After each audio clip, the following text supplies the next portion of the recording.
Sari. Pakai Sari.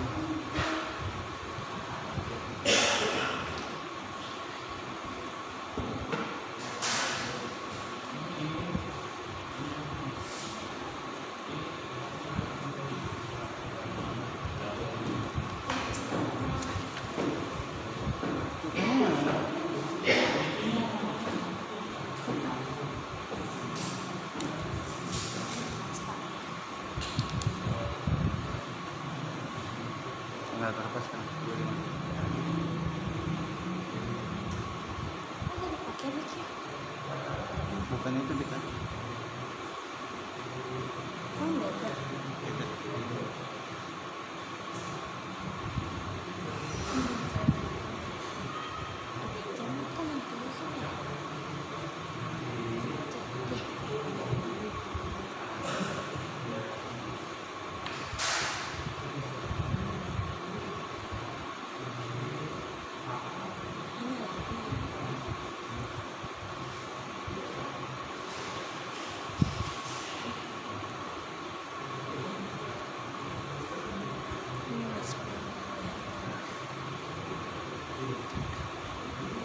Bisa.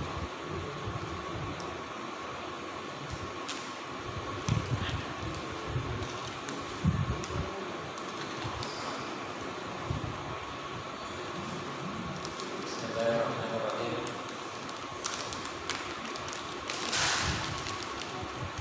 Alhamdulillah. Alhamdulillahirabbil alamin. Nahmaduhu wa nasta'inuhu wa nastaghfiruh. Wa na'udzu billahi min shururi anfusina wa sayyiati a'malina. May yahdihillahu fala mudilla lahu wa may yudlil fala hadiya lahu. Asyhadu an la ilaha illallah wahdahu la syarika lah wa asyhadu anna Muhammadan abduhu wa rasuluh alladzi la nabiyya wa la rasula ba'dah. Amma ba'd. Faqad qala Allah ta'ala fi kitabihil karim. A'udzu billahi minasyaitonir rajim. Ya ayyuhalladzina amanu ittaqullaha haqqa tuqatih wa la tamutunna illa wa antum muslimun. Ikhwata iman rahimakumullah. Puji serta syukur senantiasa kita panjatkan kehadirat Allah Subhanahu wa taala atas segala karunia dan nikmat yang senantiasa tercurah dan terlimpahkan kepada kita. Di kesempatan yang berbahagia ini, alhamdulillah kita masih diberikan nikmat hidup oleh Allah Subhanahu wa taala. Kita masih diberikan nikmat sehat dan kita masih diberikan nikmat kesempatan,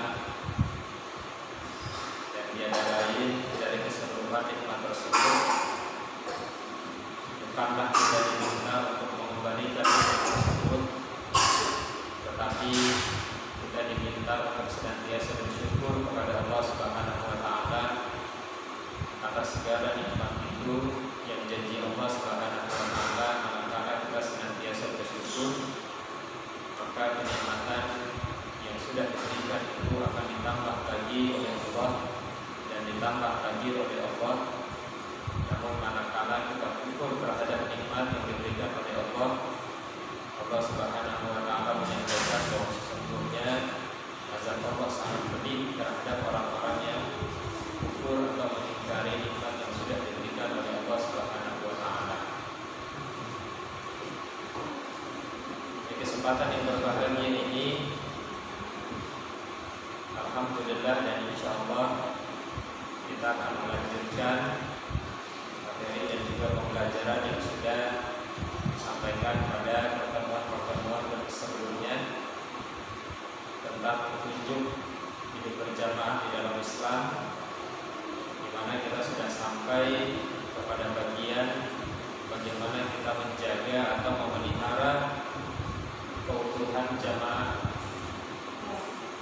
Yang jamaah ini kalau kita lihat dan juga kita pahami bersama bahwa lingkup terkecil itu adalah lingkup keluarga. Jadi di dalam keluarga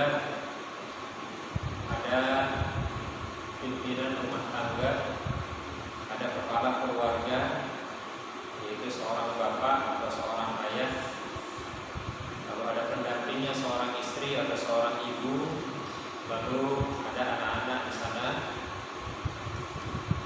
Maka jika itu adalah sebuah kehidupan berjamaah, maka seorang kepala rumah tangga atau kepala keluarga adalah orang-orang yang diberikan kewenangan untuk mengambil keputusan. Kepala keluarga diberikan hak untuk ditaati, tetapi seiring dengan hal tersebut, kepala keluarga juga diberikan tanggung jawab terhadap keluarga yang dipimpinnya. Jadi setiap kepala keluarga, setiap suami, setiap bapak akan ditanya tentang keluarganya dan bagaimana dia memimpin terhadap keluarga tersebut. Dalam lingkup yang besar, kehidupan berjamaah kita salah satu bentuknya adalah dengan hidup berjamiah, di mana ada pemimpin yang kita taati di sana, ada pemimpin yang kita ikuti. Kita memiliki kewajiban terhadap hal tersebut, tetapi juga para pimpinan tersebut, orang-orang yang diberikan tanggung jawab dan tugas untuk pemimpin juga akan dimintakan pertanggungjawaban terhadap sesuatu yang dipimpinnya. Nah, maka ketika kita berada di dalam lingkup jamaah tersebut, ada beberapa pesan-pesan yang disampaikan oleh Allah Subhanahu wa Ta'ala maupun oleh Rasulnya tentang bagaimana menjaga keutuhan jamaah, baik dalam lingkup besar maupun lingkup kecil. Di antara petunjuk-petunjuk tersebut, di mana kita diminta untuk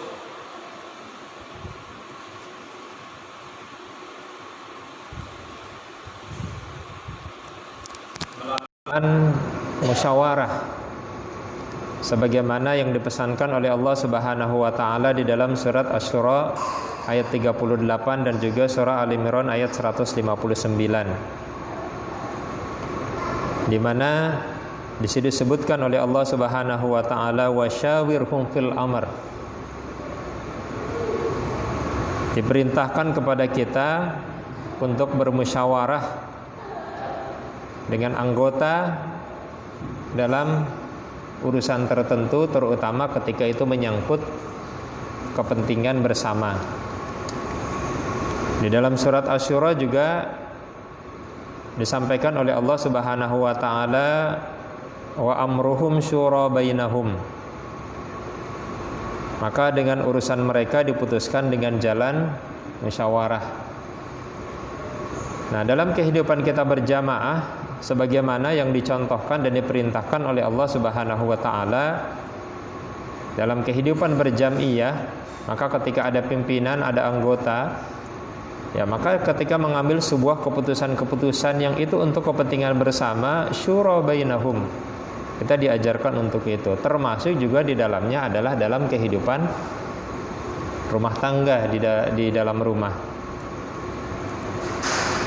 Kepala keluarga, lalu ada seorang istri atau ibu, lalu ada anak-anak, ya kita juga bisa melakukan syura, musyawarah untuk hal-hal tertentu, kecuali untuk hal-hal yang sifatnya memang prinsip di dalam agama Islam.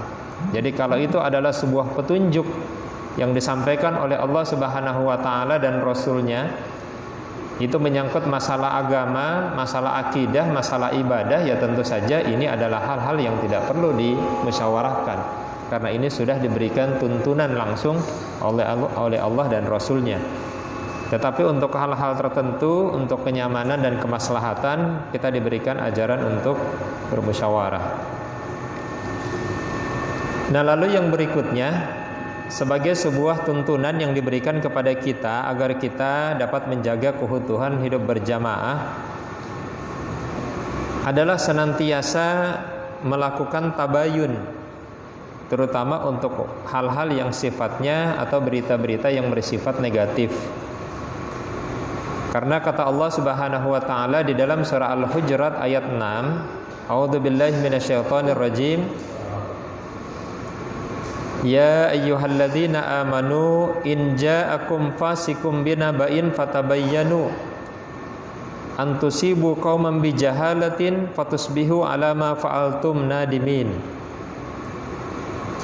Wahai orang-orang yang beriman, jika datang kepadamu orang-orang fasik membawa suatu berita, maka periksalah dengan teliti agar kamu tidak menimpakan suatu musibah kepada suatu kaum tanpa mengetahui keadaannya yang menyebabkan kamu menyesal atas perbuatanmu.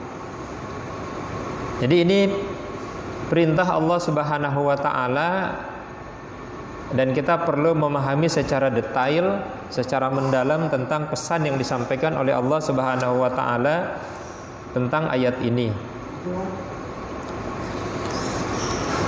Ibnu Abbas, sahabat Rasul yang ahli di dalam tafsir atau Al-Quran, memberikan sebuah penjelasan tentang sebab dari turunnya ayat ini. Jadi ayat ini sering kita gunakan sebagai sebuah dasar agar kita melakukan tabayun, agar kita melakukan klarifikasi terhadap berita-berita yang kita terima, yang perintah ini disampaikan oleh Allah Subhanahu wa taala, agar kita tidak menyesal dan juga tidak menimpakan musibah terhadap suatu kaum atau orang lain karena adanya sebuah berita yang tidak benar. Apalagi kalau kita lihat dalam kondisi seperti sekarang, Bapak dan Ibu, dengan adanya WhatsApp, dengan adanya Facebook, dengan adanya Twitter, dengan adanya YouTube, dengan adanya media sosial yang begitu banyak, lalu berita-berita dan informasi itu ada di genggaman kita, berada di dalam benda yang kita bawa setiap hari. Banyak sekali informasi-informasi yang sampai kepada kita, yang informasi tersebut belum tentu adalah informasi yang benar, sehingga tidak menutup kemungkinan lalu terjadi perpecahan, lalu terjadi pengambilan kesimpulan yang tidak betul, lalu ada sebuah hukuman yang diberikan kepada seseorang, ada hukuman yang diberikan kepada suatu kaum, yang ternyata dasar dari hukuman tersebut bukanlah sesuatu yang sebenarnya, tetapi berdasarkan dari informasi-informasi atau berita-berita bohong yang biasa kita sebut sebagai hoax atau hoax. Nah, inilah perintah Allah Subhanahu wa taala agar keutuhan jamaah ini bisa tetap terjaga. Karena ternyata turunnya ayat ini, turunnya ayat ini diceritakan oleh Ibnu Abbas, ini hampir saja menimbulkan terjadi peperangan. Akhirnya ayat ini turun. Karena diceritakan bahwa Al-Walid bin Uqbah bin Abi Mu'id diutus oleh Rasulullah sallallahu alaihi wasallam untuk memungut zakat kepada Bani Mustalik. Nah, ketika Bani Mustalik tahu, mendengar bahwa akan ada utusan Rasulullah sallallahu alaihi wasallam datang kepada mereka untuk mengumpulkan zakat, mereka menyambut dengan antusias. Jadi mereka bahagia sekali karena ada utusan Rasul yang akan datang ke tempat mereka lalu mengumpulkan zakat. Ya, mereka berbahagia karena zakat ini adalah bagian dari ibadah, bagian dari rukun yang ada di dalam agama Islam. Nah, saking antusiasnya mereka berkumpul. Mereka berkumpul, mereka lalu berduyun-duyun untuk menyambut kedatangan Al-Walid tersebut sebagai utusan dari Rasulullah sallallahu alaihi wasallam. Akhirnya informasi ini sampai kepada Al-Walid bahwa akan ada sekumpulan orang yang akan menghadapi Al-Walid, tetapi Al-Walid ternyata salah paham. Al-Walid mengira bahwa mereka akan menyerang Al-Walid karena pada masa jahiliyah, ya, pada masa jahiliyah kaum Quraisy dan kaum Bani Mustalik itu bermusuhan. Jadi ketika Al-Walid sudah mau hampir sampai, dia dengar bahwa ada sekumpulan orang dari Bani Mustalik, apalagi yang mau dilakukan Al-Walid adalah mengumpulkan zakat. Jadi dia kira bahwa Bani Mustalik ini akan menyerang Al-Walid. Akhirnya Al-Walid ini kembali kepada Rasul, lalu melapor bahwa Al-Walid ini akan diserang oleh Bani Mustalik tersebut. Dan ditambah lagi informasinya sama Al-Walid bahwa Bani Mustalik tidak bersedia membayar zakat. Ini yang disampaikan kepada Rasul, dan ketika mendengar hal tersebut Rasul menjadi marah. Bahkan Rasul siap mengirimkan pasukan kepada Bani Mustalik karena mendapatkan laporan seperti itu dari Al-Walid. Akhirnya datanglah utusan dari Bani Mustalik tersebut seraya menjelaskan bahwa berkumpulnya orang-orang dari Bani Mustalik tersebut itu bukan mau menyerang Al-Walid, tetapi ingin menyambut kedatangan Al-Walid. Sesungguhnya itulah yang ingin dilakukan oleh Bani Mustalik ketika itu. Dan setelah itu turunlah ayat ini, turunlah surat Al-Hujurat ayat 6 tersebut. Jadi kalau kita lihat kita lihat cerita apa yang terjadi seperti ini, ya hampir mirip-mirip lah dengan kondisi sekarang. Dan seandainya tidak ada tabayun di dalam proses ini, tidak menutup kemungkinan terjadi pertumpahan darah, karena Rasul pun marah mendengar Bani Mustalik yang akan menyerang utusan Rasul. Padahal Al-Walid ini adalah betul-betul orang yang diutus oleh Rasul untuk mengumpulkan zakat. Maka inilah yang diingatkan oleh Allah Subhanahu wa taala, bahwa ketika ada sebuah berita, karena kalau kita lihat di sini Al-Walid ini pertama salah paham, lalu yang kedua menambahkan, ya, di dalam catatan di sini. Salah paham pertama ketika dia tahu ada sekumpulan orang dari Bani Mustalik yang tadinya mau menyambutnya, dia mengambil kesimpulan dia mau menyerang karena pada masa lalu suku mereka adalah suku yang bermusuhan, ditambahkan bahwa mereka tidak mau membayar zakat, padahal tidak seperti itu. Jadi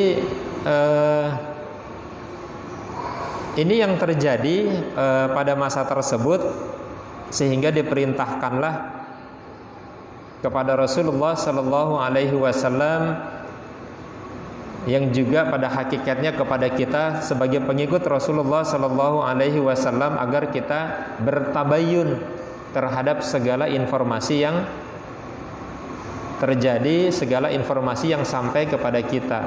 Karena berita-berita bohong, ya, terkadang bukan hanya sekadar berita bohong, asumsi, salah paham, salah mengambil kesimpulan, ditambah lagi dengan tambahan-tambahan, ini bukan hanya menimbulkan kerugian, tapi juga menimbulkan perpecahan.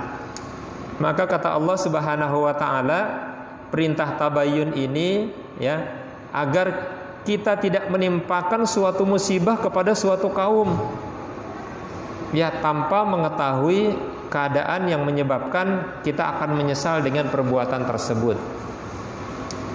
Maka di dalam kehidupan kita berjamaah, ya, kita juga diperintahkan kepada hal tersebut, agar kita tidak menyesal, tidak lalu mengambil sebuah keputusan-keputusan yang salah, yang pada akhirnya menimbulkan sebuah bencana yang lebih besar. Nah, sekarang kita lihat lebih jauh tentang ayat ini. yang disebut oleh Allah Subhanahu wa taala di sini adalah orang-orang yang beriman, ya. Ya ayyuhalladzina amanu, hai orang-orang yang beriman. Nah, lalu yang berikutnya disebutkan in ja'akum fasikun. Apabila datang kepadamu orang-orang fasik. Bapak dan Ibu tahu orang-orang kafir yang disebut dengan orang-orang kafir. Orang-orang kafir adalah yang disebutkan di dalam Al-Quran, la a'budu ma ta'budun wala antum abiduna ma a'bud. Orang-orang yang tidak menyembah Tuhan yang kita sembah, dan orang-orang yang menyembah Tuhan yang tidak kita sembah, dan dia tidak menyembah Tuhan yang kita sembah. Ya, kalau bahasa sederhananya adalah ya orang-orang di luar Islam kita menyebutnya sebagai kafir. Ya, terlepas selalu ada yang tersinggung dengan bahasa itu, ya. Terlepas selalu ada perintah-perintah tertentu agar tidak menyebut kafir terhadap orang-orang di luar Islam, tetapi ya bahasa Al-Quran seperti itu gitu. Dan ini adalah bahasa internal kita, bukan lalu kita menjadikan bahasa kafir ini sebagai menyudutkan. Ya tidak, ya memang bahasanya seperti itu karena kita juga akan disebut kafir oleh agama lain, ya. Untuk orang-orang di luar Islam, mereka akan menyebut kita kafir karena kita tidak seagama dengan mereka. Lalu yang kedua, apa yang disebut dengan orang-orang musyrik? Orang-orang musyrik ini adalah orang-orang yang menyekutukan Allah. Dia menyembah Tuhan selain daripada Allah, menyekutukan Allah. Itu namanya orang-orang musyrik. Lalu ada orang-orang munafik, yang ini juga jelas bahwa orang-orang munafik ini adalah orang-orang yang di lisannya mengaku beriman, tetapi di hatinya tidak beriman. Nah, di sini tidak disebutkan mereka. Jadi tidak disebutkan bahwa in ja'akum kafirun, musyrikun, munafikun, tidak. Tapi yang disebutkan di sini adalah fasikun, orang-orang fasik. Karena ketika orang-orang fasik yang membawa berita, kita diperintahkan untuk tabayun, untuk mengklarifikasi, mencari kebenarannya. Nah, pertanyaannya, apa yang disebut dengan orang-orang fasik? Atau bisa jadi jangan-jangan kita termasuk gitu.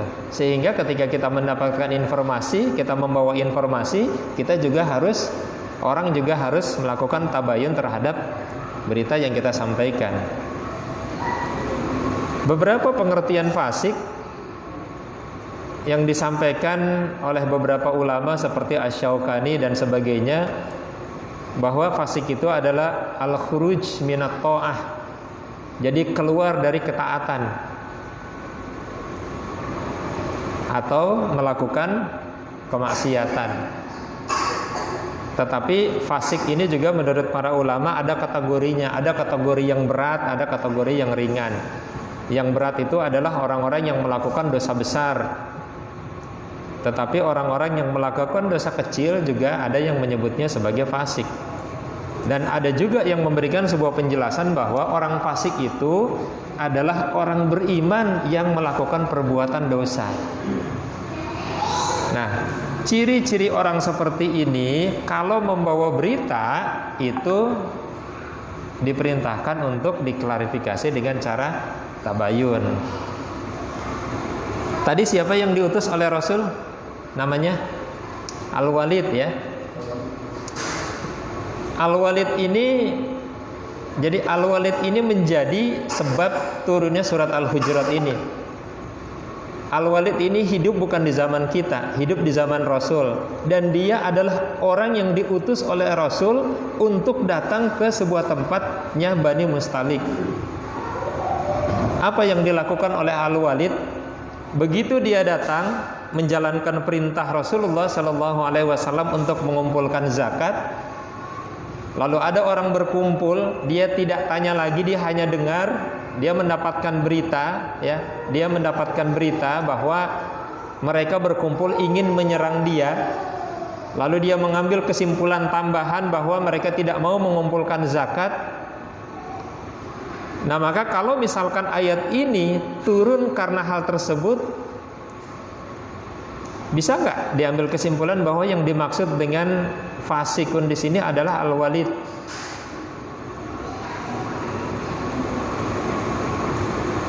Karena ayat ini turun karena peristiwa tersebut. Atau bisa jadi al-walid ini justru mendapatkan informasi dari orang-orang fasik gitu. Ya. Hanya saja kalau kita mau melihat secara sederhana tentang tentang pengertian fasik, bahwa fasik itu adalah al-khuruj minat ta'ah, yang melakukan ketaatan. Pertanyaannya adalah, kalau kita kembalikan kepada kita, apakah kita termasuk orang-orang yang tidak pernah keluar dari ketaatan? Apakah di dalam hidup kita, ya kalau bahasa ininya lagi kemaksiatan, apakah kita termasuk orang-orang yang bersih dari dosa, tidak pernah melakukan kemaksiatan? Ya maka bisa jadi bahwa unsur-unsur kefasikan itu mungkin ada di kita juga gitu. Kalau pengertian dari fasik itu seperti itu. Dan yang harus kita lakukan adalah bagaimana unsur-unsur kefasikan itu kita betul-betul bersihkan dari kita, sehingga agar kita tidak masuk ke dalam kategori itu. Maka kemaksiatan dalam bentuk kecil ataupun besar, ya kita harus tinggalkan. Karena manakala ada kemaksiatan yang kita lakukan, mohon maaf, ya mungkin kita juga sudah bisa harus melihat bahwa ternyata kefasikan itu ada di dalam diri kita. Nah, lalu yang berikutnya berkaitan dengan berita tersebut, bahwa kalau kita hidup di dalam lingkungan, termasuk juga mungkin di antara kita kemaksiatan atau al-khuruj minat ta'ah, tidak melakukan ketaatan kepada Allah itu masih ada, maka berdasarkan dari ayat ini bahwa informasi-informasi yang kita terima dari yang lain, maka kita memiliki kewajiban untuk senantiasa bertabayun terhadap informasi-informasi tersebut. Ini untuk menjaga kemaslahatan bersama. Karena proses ini, Bapak dan Ibu, para jamaah sekalian, inilah yang dilakukan oleh para ahli hadis.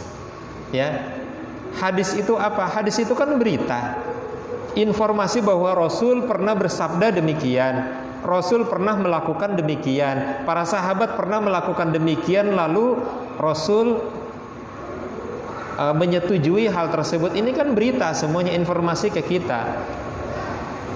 Dan apa yang dilakukan oleh para ahli hadis untuk lalu mengkategorikan hadis-hadis tersebut, dilihat ini orang yang menyampaikan hadisnya adalah orang yang jujur atau tidak, orang yang hafalannya kuat atau tidak. Bahkan orang-orang yang suka nongkrong gitu ya, suka nongkrong di warung kopi, suka ngobrol di tempat-tempat kumpul-kumpul, itu juga mempengaruhi derajat hadis yang diriwayatkan. Kenapa? Karena semakin orang banyak bicara, semakin banyak ngobrol, itu biasanya tanpa disadari obrolan itu kesana kemari, terkadang ada yang betul, ada yang tidak. Nah, inilah yang dilakukan oleh para ahli hadis, sehingga hadis-hadis yang kita terima dalam bentuk hadis-hadis yang sahih itu dapat dipastikan bahwa hadis itu ya memang sahih adanya gitu.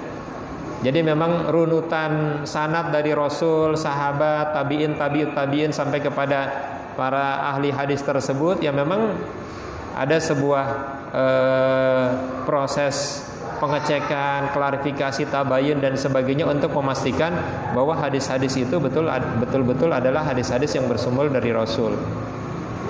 Karena salah satu contoh yang lain juga dikisahkan bahwa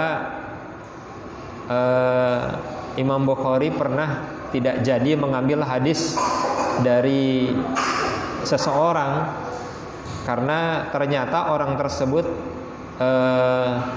membohongi seekor kambing. Jadi ketika kambing tersebut mau dimasukkan ke dalam kandang, lalu diberikan umpan berupa rumput, sehingga kambing itu mendekati, begitu sudah masuk ke dalam kandang, ternyata rumput itu tidak jadi diberikan kepada kambing tersebut. Nah, sampai seperti itu menjadi sebuah catatan untuk lalu menilai seorang perawi hadis tersebut apakah bisa digunakan riwayatnya atau tidak. Nah, maka untuk itu ikhwatal iman rahimakumullah, Bapak dan Ibu, bahwa untuk menjaga kehidupan bersama kita di dalam jamaah atau di dalam jam'iyah,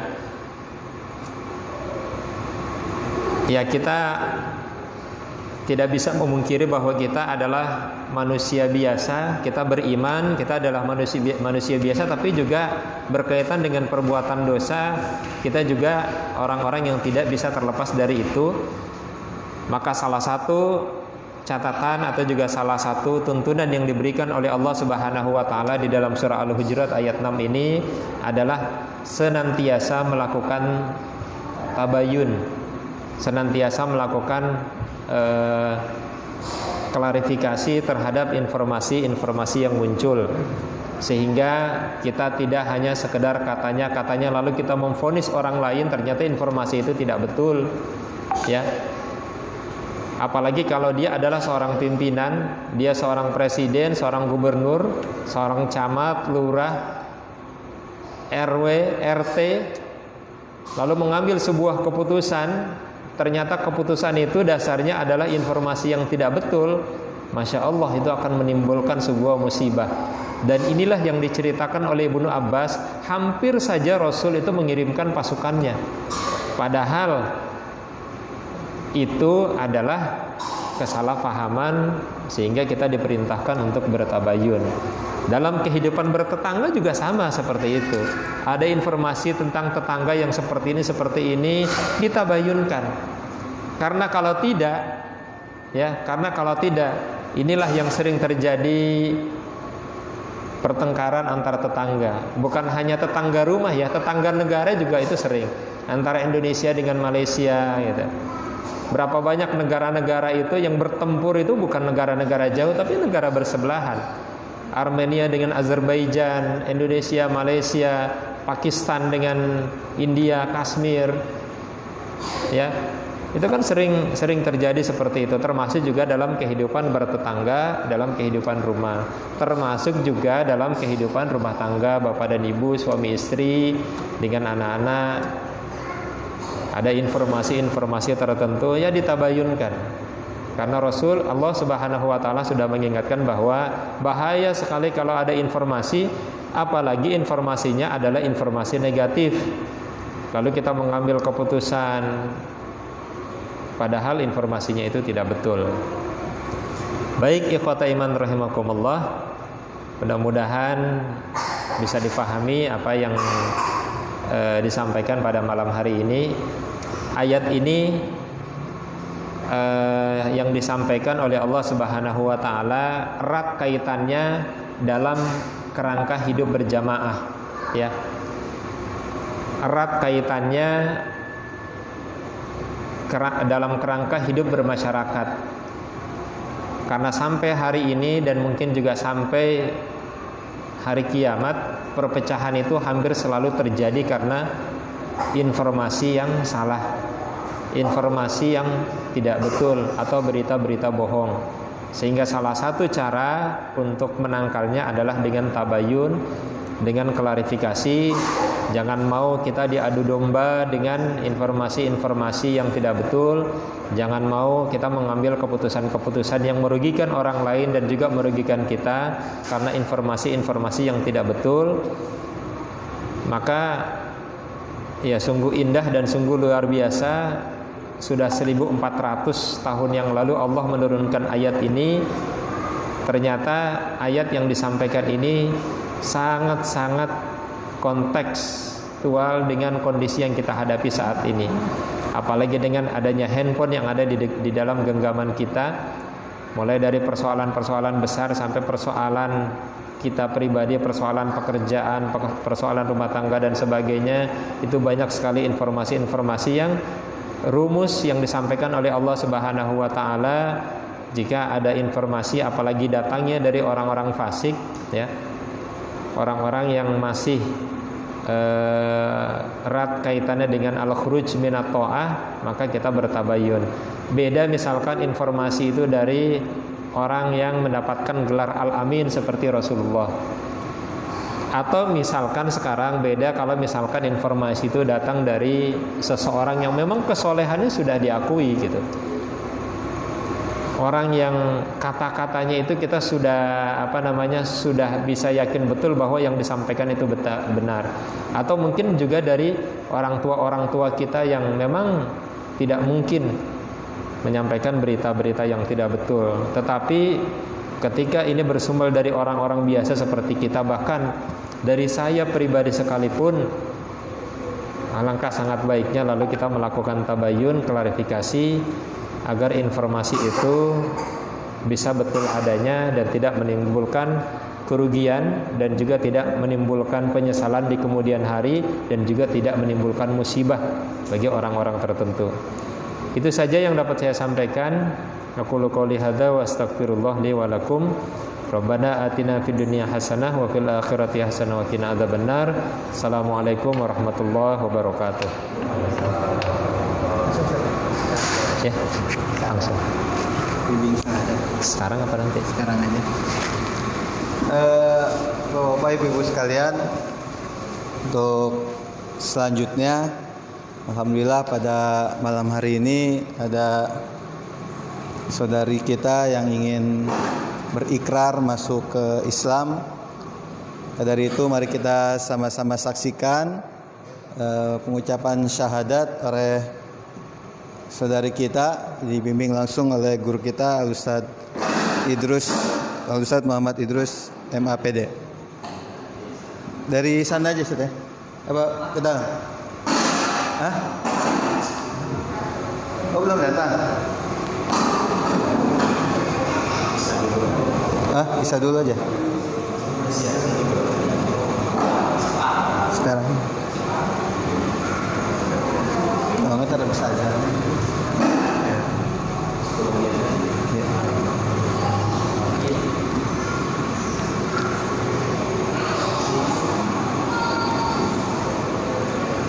Kita tunggu ya.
Bisa pada pulang.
habis azan kan.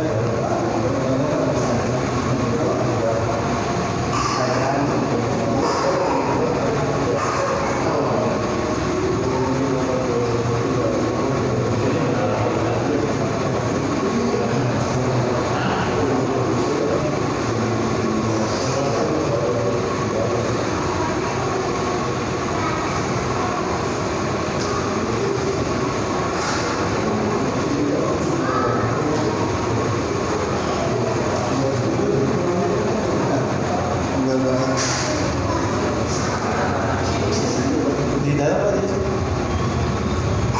dia?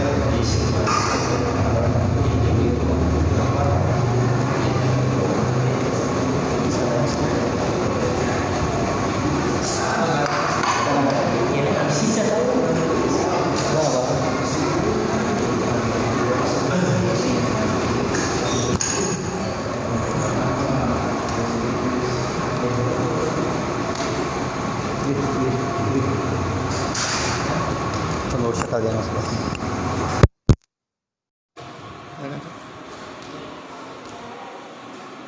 Di sana aja berdiri. Di tempat perempuannya berdiri. Oh, ya udah, bisa ke sana.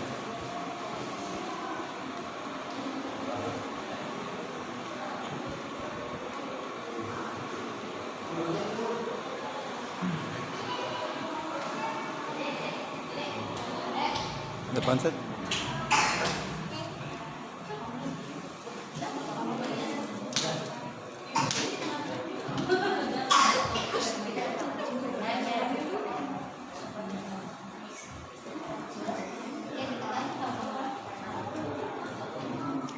Ya, tepat dah Ustaz.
saksi ya Bu ya, bahwa tidak ada paksaan dari kita di sini, baik dari saya, dari masjid atau dari masyarakat, bahwa beliau memeluk agama Islam atas kemauannya sendiri, bahwa akan disaksikan oleh Bapak Ibu sebagai saksi dalam proses untuk sebelumnya saya perlu sedikit menerangkan bahwa untuk memeluk agama Islam ini sangat-sangat mudah, tidak sulit, dan untuk menjadi seorang Islam itu di dalam agama Islam itu ada 3 hal pokok. Jadi ada iman, ada ada Islam, ada ihsan. Iman itu sesuatu yang kita yakini. Yang pertama adalah iman kepada Allah sebagai Tuhan, lalu iman kepada malaikat, iman kepada nabi-nabi yang diutus, iman kepada kitab-kitab yang diturunkan, iman kepada hari akhir, dan iman kepada qadar. Tetapi inti dari kesemuanya ini adalah meyakini bahwa Tuhan yang wajib disembah itu dan kita yakini sebagai pencipta adalah Allah Subhanahu wa Ta'ala. Nah, itu prinsip pertama yang ada di dalam Islam. Lalu yang kedua, ada yang disebut dengan Islam, yang ini rukunnya ada 5. Yang pertama adalah mengucapkan 2 kalimat syahadat dan yang akan dilakukan pada malam hari ini. Nah, setelah mengucapkan 2 kalimat syahadat, melaksanakan ibadah sholat 5 waktu, lalu mengeluarkan zakat di akhir bulan suci Ramadan, lalu melaksanakan ibadah puasa, dan yang terakhir melaksanakan ibadah haji bila mampu. Yang berikutnya adalah ihsan. Ihsan itu adalah sebuah sikap di mana kita berperilaku seolah-olah kita melihat Allah, walaupun kita tidak bisa melihat Allah, kita yakin bahwa Allah melihat kita. Nah, ini nanti bisa dipelajari lebih lanjut ya, Untuk pada malam hari ini saya bimbing untuk masuk ke pintu gerbang pertamanya dulu. Jadi Islam itu pertama 2 kalimat syahadat itu. Jadi setelah masuk dengan mengucapkan 2 kalimat syahadat, nanti secara bertahap baru diikuti lebih lanjut. Terutama untuk berikutnya adalah sholatnya. Kalau misalkan belum, karena sholat itu ada bacaan, ada gerakan.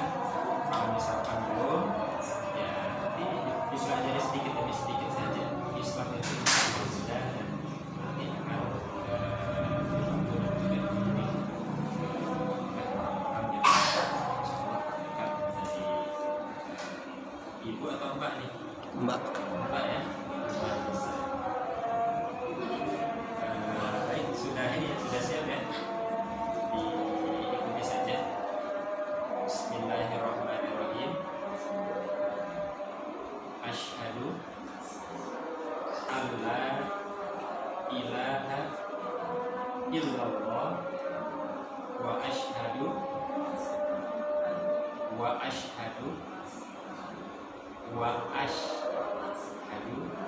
anna Muhammadan Rasulullah. Saya bersaksi bahwa tidak ada Tuhan selain Allah, dan saya bersaksi bahwa Nabi Muhammad adalah utusan Allah. Alhamdulillah. Jadi Mbak sudah berikrar ya, berikrar 2 kalimat syahadat secara formal, sudah dinyatakan bahwa masuk ke dalam Islam, dan yang ada di sini sebagai saksinya bahwa Mbak betul-betul sudah menyampaikan itu. Selebihnya tinggal sambil berjalan rukun-rukun yang lain, terutama yang memang harus ditindaklanjuti lebih jauh lagi adalah tentang sholat. Berikut juga dengan wudhunya dan sebagainya. Dan di dalam Islam juga untuk melaksanakan ketaatan dan ibadah juga itu sesuai dengan kemampuan. Ya, jadi apa yang ya sholat, kalau bacaan kan kali ini bacaannya ya, kalau bacaan belum ya minimal ikut gerakannya dulu. Ya lebih bagus kalau ada yang bimbing ya, sedikit. Mungkin itu saja untuk pada malam hari ini. Terima kasih dan aku ucapkan selamat datang bersama semuanya kaum muslimin, kaum Islam, sudah bergabung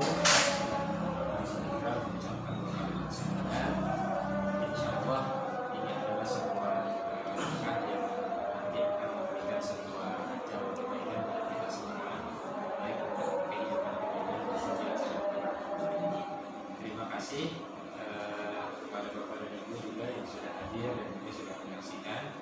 Saya tutup dengan doa Rabbana atina fid dunya hasanah wa fil akhirati hasanah wa qina adzabannar. Mudah-mudahan Allah Subhanahu wa taala senantiasa memberikan kita kebaikan di dunia ini dan juga memberikan kebaikan kepada kita di akhirat kelak dan juga menjauhkan kita dari siksa di neraka. Billahi taufiq wal hidayah. Assalamualaikum warahmatullahi wabarakatuh. Mustafa. Jadi selamat. Yang ceweknya, cowoknya mau Iya, nggak usah. Ya.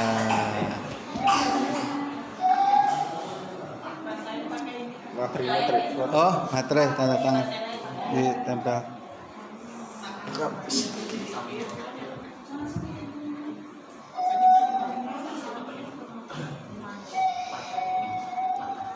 Aturan tadi di tempat foto buat materai, foto taruh tengah. Gak apa-apa.